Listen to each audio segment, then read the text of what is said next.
He's literally before the throne of the Almighty.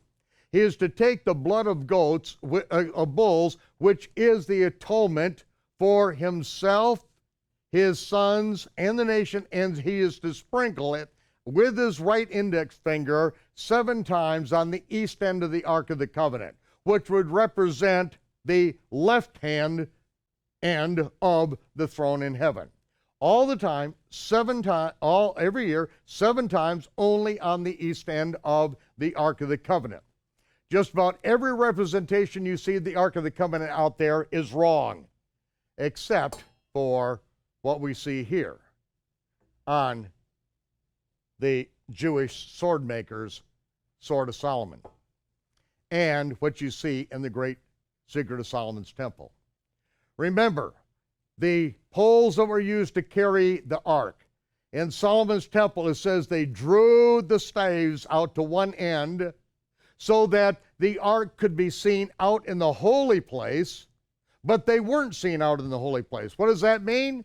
It is that the staves pushed the curtain out so it could be seen that the ark is in place. The staves pushed the curtain out on each side of the altar of incense so that the ark could be seen out in the holy place, but couldn't be seen out in the holy place. That's the only way that it can be seen and not be seen. You know it's there.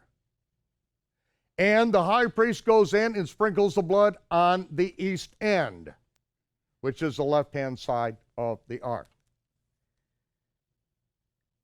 Then comes the time of Nebuchadnezzar's siege, which we read about in 2 Maccabees chapter 2, verses 2 and following, where Jeremiah and several of the faithful priests received a vision to hide the Ark of the Covenant, to take it out toward the place where Moses spied the Holy Land. But remember, the siege wall is all the way around Jerusalem. They're not going to get through the siege wall. But how are they going to get it out? This is how they know, because they receive a revelation of how to activate the sand hydraulic elevator system.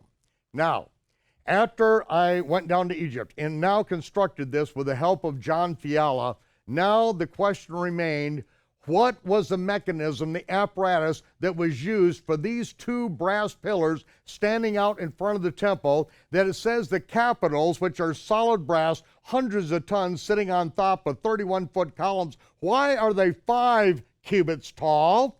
And then after the siege, they're only 3 cubits tall. But when they break down the brass capitals, destroy them and carry the brass away into Babylon, the capitals are 5 cubits again.